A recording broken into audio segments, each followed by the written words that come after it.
Hello. Hey, Welcome back after month I feel like it's been like a month. Yeah, sorry guys.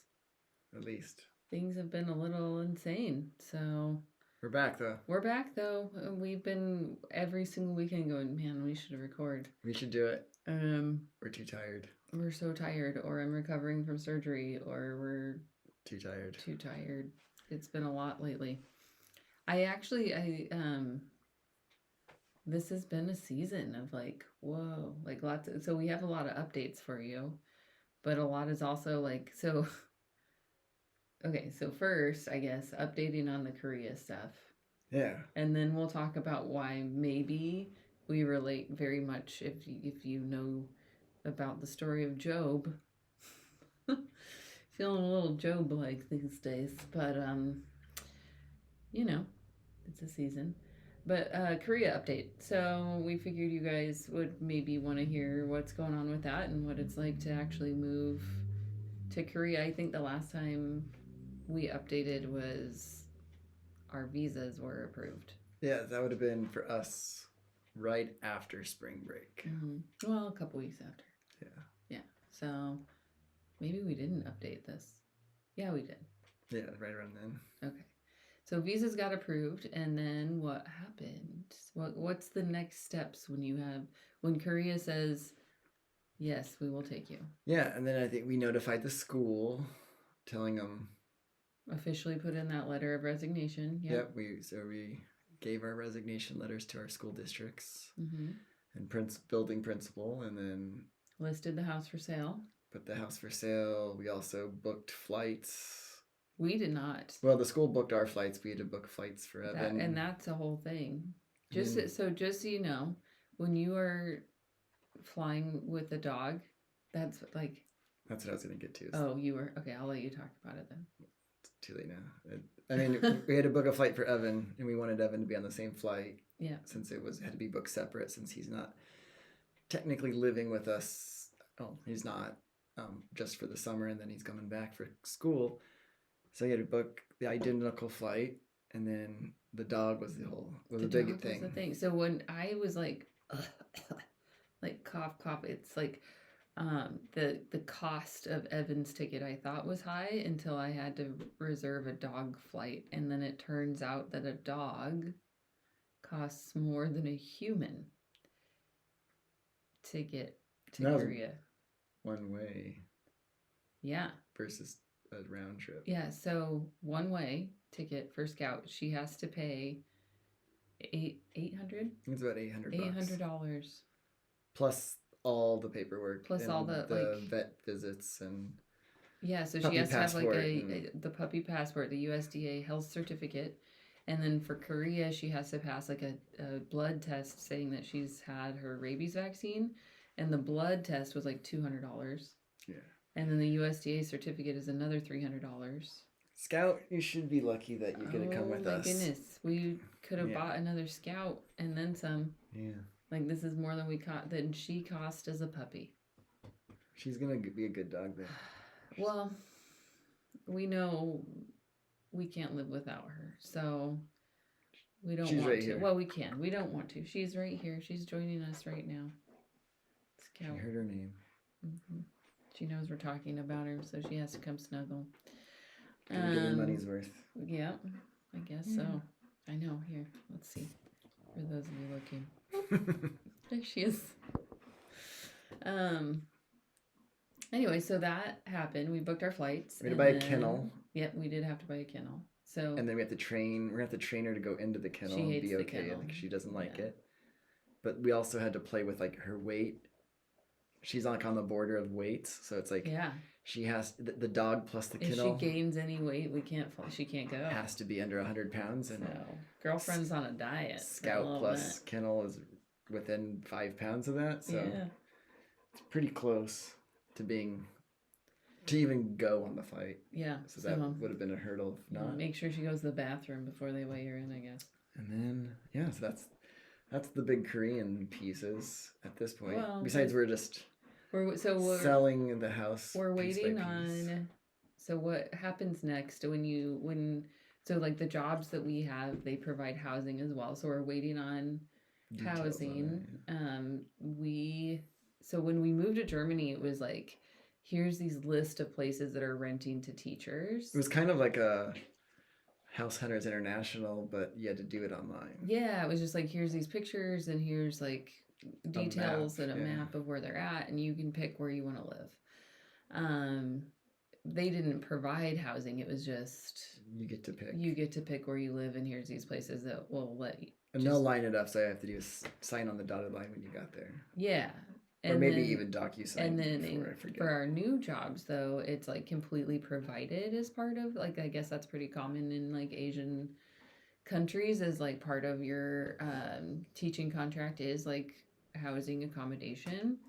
And so what we have been told is that there's like multiple properties around Korea, around Seoul, that they own, that the school has, that like is housing for their teachers. And we contacted like the housing liaison, yeah, and say like, we'll bring in the dog, so it has to be a dog friendly place, and like our son will be there, and you know, like all these little details, and then preferences that we would want.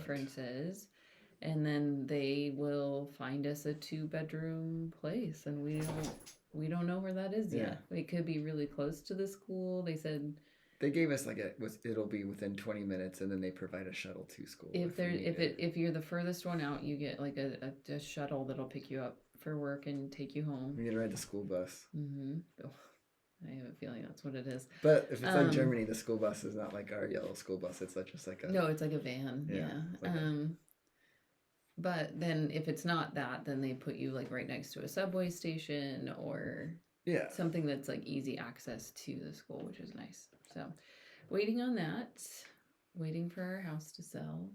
Yeah, so we put that for sale. We've had to talk with our realtor about his expectations versus ours and adjust prices and some strategies. And we've had to have the photos taken a couple times. If you didn't know, now is a terrible time to sell your house. At least here. It was a hot market. Now it's just kind of well, it wasn't a hot market. I mean, I feel like last year for sure. This year, everybody's just scared to move. Yeah. So, you know, if you know somebody moving to Oregon, just send them our way. But yeah, so that's like the big moving updates. Yeah, bird dog, yeah. Huh?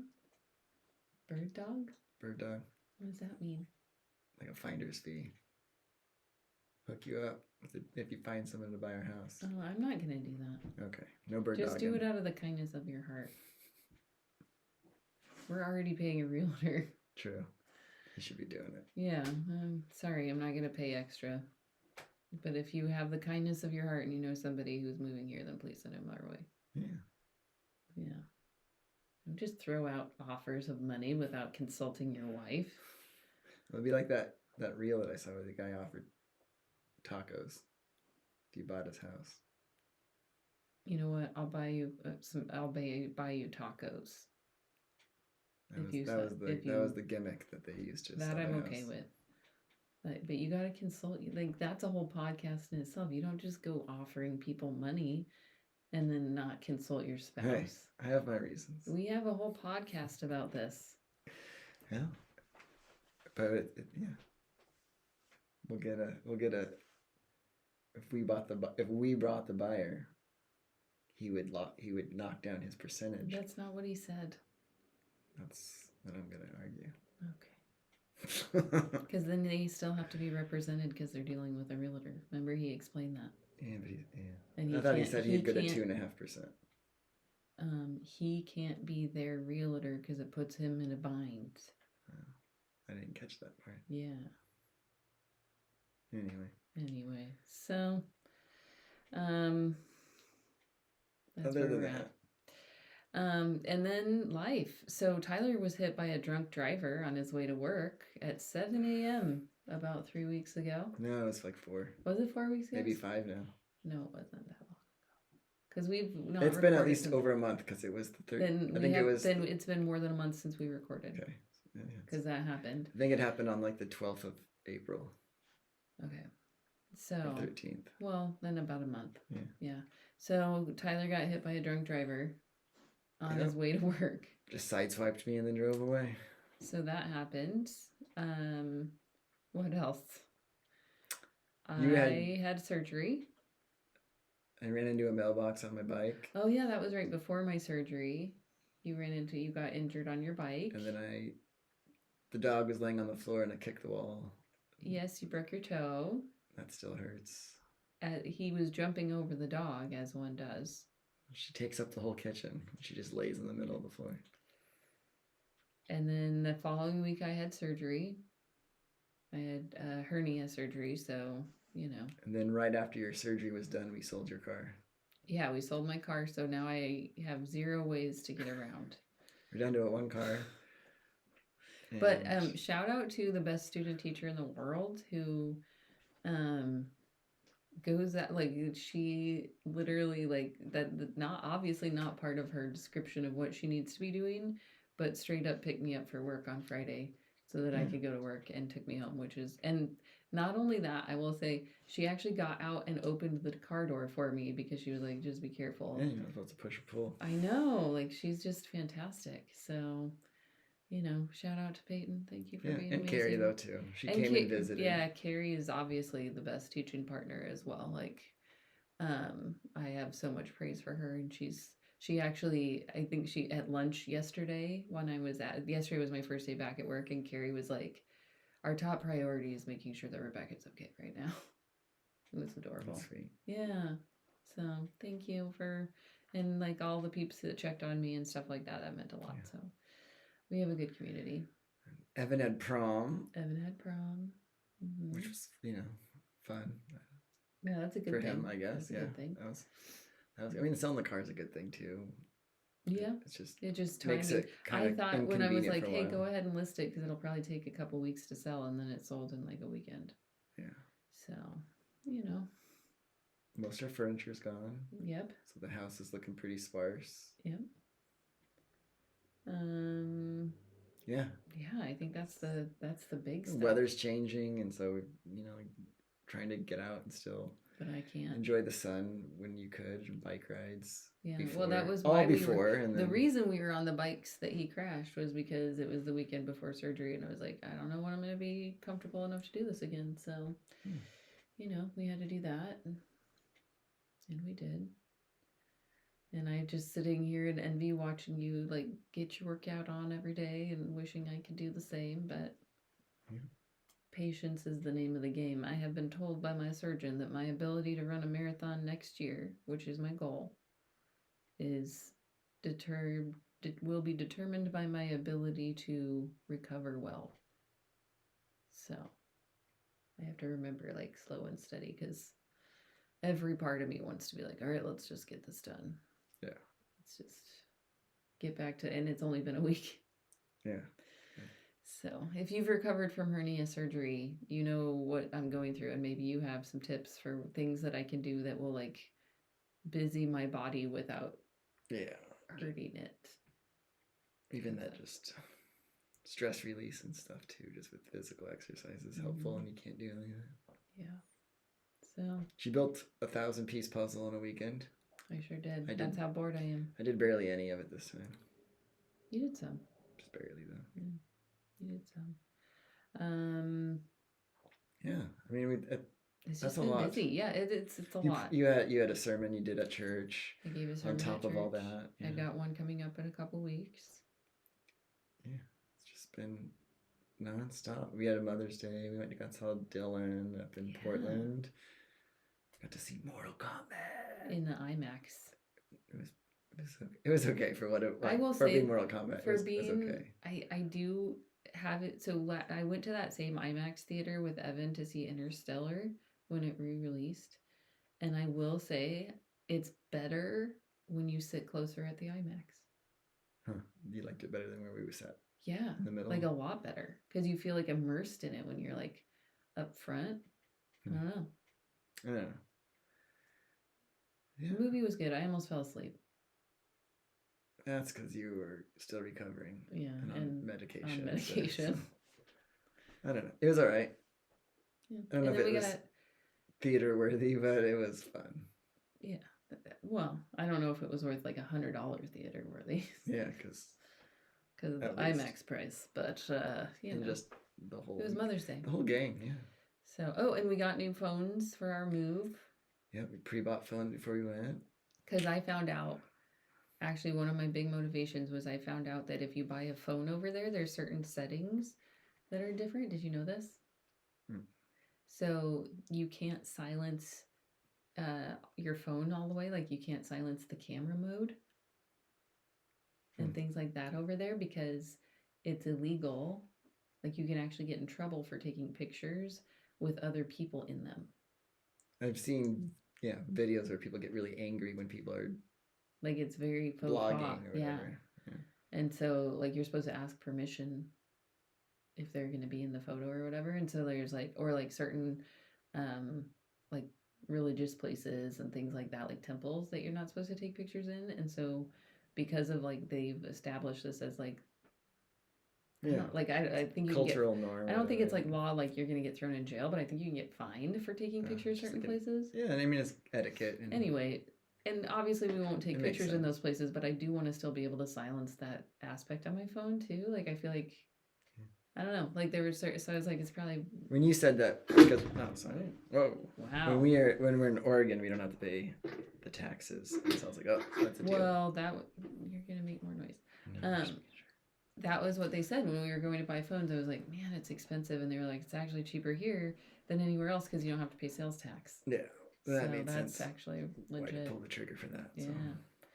So we got our phones. We're still packing. We didn't forget about the box challenge. If you guessed, we still haven't. You're still in the running. We haven't finished yet. We haven't put anything in a box in probably a long time. 2 months. Yeah. So we're in that holding pattern until the house sells, basically. Yep. So once the house sells, then we can actually pack up the bear. Yeah, Griselda. That's what I call her. Griselda. Nice. Hi, Scout. Scout's back. You can probably hear her. So that's that. Yeah, that's the big updates. It's a good Saturday. We're gonna go enjoy our probably final Corvallis wine walk. Not probably, for sure. They do it once a year, so maybe they do another one, but I don't know. Not in the next 8 weeks. So we'll do that. Yeah. We're just trying to go through. We have in June, Evan graduates, and then we go to Memphis for training for our new jobs, which is kind of random. For missionary stuff. Yeah, it's like missionary training. But it's in Mississippi. We just fly into Memphis. Yeah. Which is why we did talk about how dangerous Memphis is up there, the most dangerous city in the United States. Yeah. But we're actually going to Mississippi, so maybe it's not so dangerous. Maybe it's okay. Yeah. And then after that, we go to Colorado for a week, which is exciting. Yeah, during the 4th of July. Mm-hmm. And then we're off. We'll make sure we start to post more as we get closer. Right now we're just kind of in that holding pattern. But we're also trying to make sure that we enjoy and at least I am moments where it's oh, that was what else we did. Enjoying things that we're here. We ran a half marathon, and that was part of the just kind of saying goodbye to Corvallis. Yeah. So enjoying little things. I ran that. I want to just hey-o, because I ran that with a hernia and still took second for my age group and finished in the top, I was 42nd place overall out of thousands of runners. Yeah. So that felt pretty good. I had a PR, but I didn't get any. You did PR. Podium. And then I actually thought we were going to have to go to the doctor right away. You were so pale. I pushed it. Yeah, you did. Right at the end there. Yep. Yeah. Yeah, so we're just enjoying our little bucket list that we've created in the last year and trying to enjoy food and people and hikes feeling kind of nostalgic already and enjoying it. So yeah, that's that. Thanks for listening to us rant, kind of just it was all over the place today. It kind of was, and I'm sorry, but it's kind of that's life right now for us. Kind of all over the place. So anyway, we're going to go have fun, and hopefully you have a good weekend, and we will try to update you sooner, not in 5 weeks. Yeah. Okay. Bye, guys. Bye.